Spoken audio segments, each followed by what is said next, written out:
Hi, John. It's Levi calling. How are you? Oh, hello, Levi. I think I got a call just a second ago and it didn't connect, so I'm fine. How are you? Yeah, good. Yeah. I just called a second ago and I just don't know why I couldn't hear you, so I just restarted it and it's working now. Okay. Yeah, how have all the interviews been going for you so far? Very good, very good. Nice talking to all sorts of nice people from all over the east coast of Australia. It's great fun. Yeah, speaking of which, you're coming to Australia very soon in May. I was just wondering, when was the last time you came down this way? It's not so very long ago. We did a few gigs with this band a couple of years ago sometime. Yeah. It gets difficult to remember exactly when, unless I look it up in a diary. I've just come off the road from 41 gigs in Scandinavia and Germany, so I'm a little bit shell shocked on the road craziness. But anyway, whatever it was, it's always a pleasure to get to Australia. Yeah, well, you're still playing shows all the time, you're getting on, you've been doing it for a while. What's your secret? You must be a healthy guy. Yeah, gotta be. Yeah, I feel very, very lucky to be doing what I do for this long in my life. I mean, it's something I never expected when we first started out in the '60s, when we were kind of suddenly recording stars and playing. And I thought, well, maybe it'll last for a couple of years. How long can it be?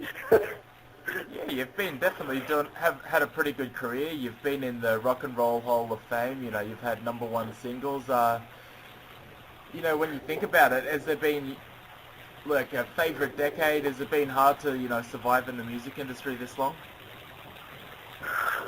Well, I guess the favourite one would have to be where it started. We were all kind of teenagers in the '50s, and when we were listening to the early days of rock and roll, yeah, and that was a great time. But when we started to play and become players, and then when the '60s came around, that had to be one of the most exciting times anybody could have. It was because everything seemed to be changing. Everything seemed to be,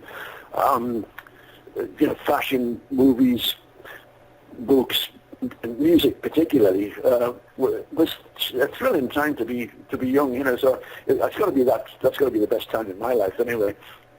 Yeah, and you guys are very influenced by early blues music as well. What were some of the main acts that really got you into doing what you do? Well, I met Eric in 1956, and Yeah. it was our first day at art school, and we discovered straight away that we had the same taste in music and movies and whatever. And the people we were listening to back then that inspired us were the likes of Chuck Berry, Little Richard, Fats Domino, the early Elvis stuff. It was a great inspiration to us, and that's what inspired us to take up instruments instead of just being listeners. We wanted to be players, and I think it was happening all over the UK, because once the Beatles kind of kicked the door down, Yeah. everybody realised we'd all been doing the same sort of thing at the same time. And we all realised we're part of a big gang. Yeah. It was a strange experience to think we'd all been doing the same thing without any knowledge of each other. Yeah. Now, you started out at the same time as the Beatles. I'm just wondering, did you ever get the chance to play alongside them? Yeah. When everybody was having hit records, everybody did the rounds of the TV shows and the radio shows, and we all tended to be on the same things. I think the only time we actually played a show with the Beatles was the New Music Express awards thing at Wembley in 1964, when we were all getting awards for this and that and the other, best record, which we got a best for Has the Rising Sun.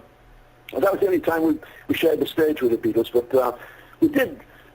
You know, all the bands used to hang out at the same kind of night spots after work, and if we were anywhere near London, everybody would head back to London and go to, you know, the various night spots around there. And we were packed with bands who had just come off a gig, you know. So, yeah, we used to hang out quite a lot in those days.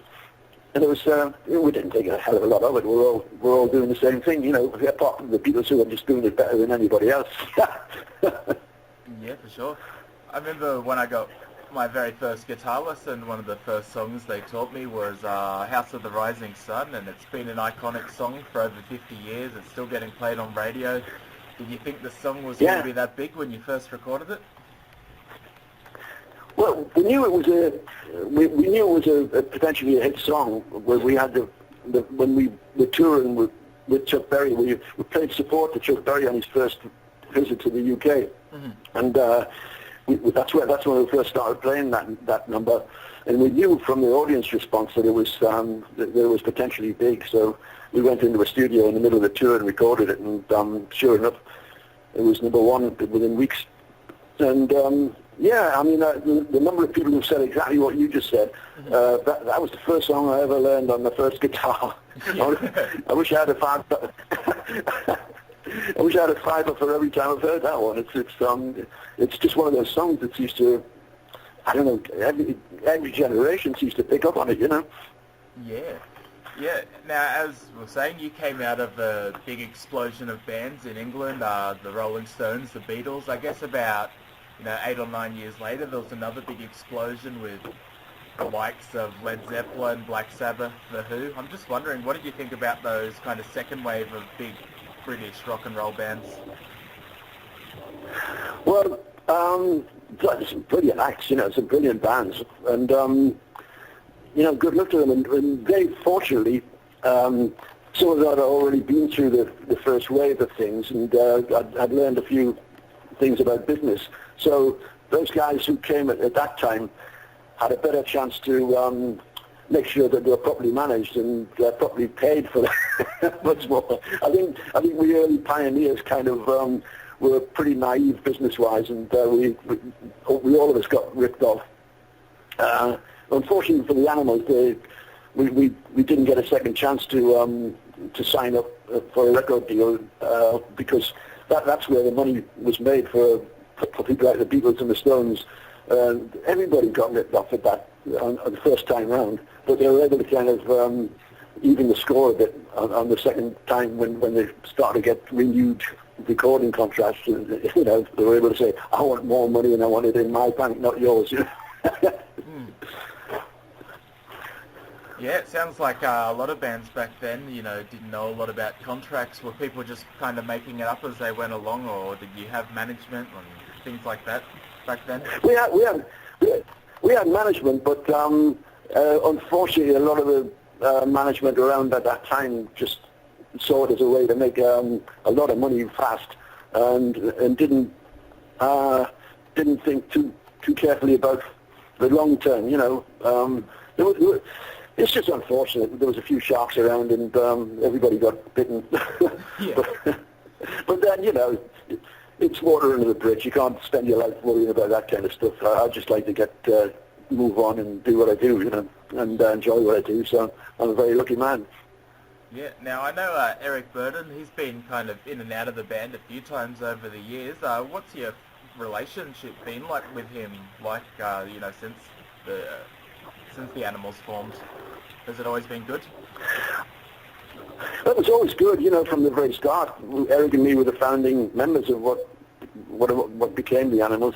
We first met in 1956 when we were 15-year-old school dropouts, and we've been friends ever since. But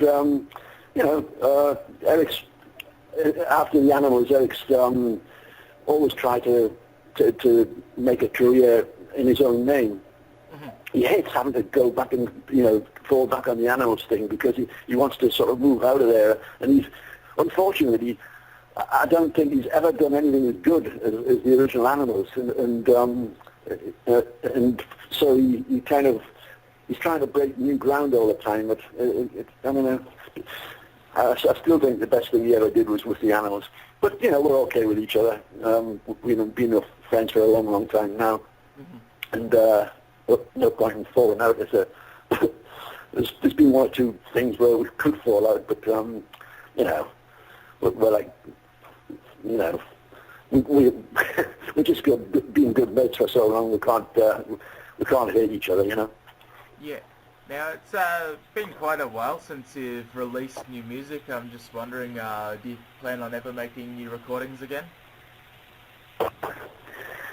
Well, these days it's, you know, it's such a massive market, and there's so many different strains and stuff like that. It's very difficult to come out with a significant song. And, you know, every generation has its shot at the charts. What we do these days is, you know, we make recordings and sell them at gigs, and we do a pretty good turnover. So that's the way it seems to be these days. And, you know, I think we'll probably sell as many records just selling them at gigs as we would if we put one on the market, you know. And the market's so crowded, I don't know anything about how the business works these days. I just like to play on the road. Yeah, for sure. And I'm just wondering, when you're not playing drums, when you're not touring, what are the kind of, you know, hobbies you do these days at home? At home, I like gardening, walking, I don't know, just tinkering about with things. I don't have that much time to have a serious hobby. My wife does all the hobby stuff, you know. She's a great silversmith, and she's the chief gardener. She's the one who knows what's happening. She just tells me what to do, so that's what I do. Yeah. I'm just the workhorse, you know. Awesome stuff.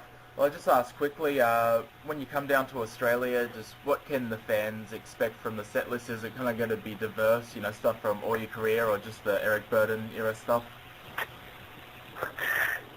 It's, well, what you get is, obviously, there's about a dozen, you know, strong numbers that were big hits for us in various parts of the world, and obviously Has the Rising Sun, We've Got to Get Out of This Place, Don't Let Me Be Misunderstood, It's My Life. Those songs we've got to play them, you know, people want to hear them.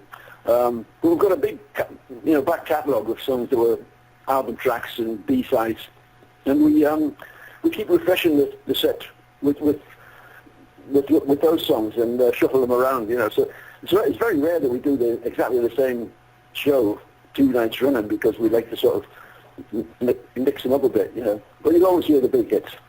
And it's a good band. It's a hot band. Everybody's enjoying themselves. We get on well with each other on the road, and so it's a lot of fun being on stage, and a lot of satisfaction to be a really, really tight band. You know, it's great to play with guys who are, everybody's listening to each other, everybody's giving 100%, and everybody's enjoying themselves. And it seems to, you know, the audience seem to realise that, so we get a nice feedback from them. You know. And we always finish with House of the Rising Sun, because that's the one that everybody wants to hear. And once you play that, there's no point in playing anything else, you know. It's a showstopper. And everybody gets on their feet and gives us a standing ovation. I mean, what could be better than that? It's a great life. Yeah, well, yeah, no, the tour is going to be great, and I really hope the best for it. I hope it does very well for you. I hope so too, and you know, I'm sure it'll go well, because we always have a good experience in Australia. It's a great place. Yeah. Well, I just want to thank you very much for taking your time out. You know, I've known your music for a long time. I've got the records handed down to me from my parents. I've learnt the songs when I was 12 years old, so definitely known about you guys for a long time, and you've got a really significant place in rock and roll history. Brilliant. Well, that's very kind. That's good. I'm really glad you feel that way, and it's really good to talk to you. So I've enjoyed meeting you. Yeah, excellent. Thank you very much, John. I hope you enjoy the rest of your day. Thanks a lot, Levi. Same to you. Okay. Goodbye for now, then. Bye.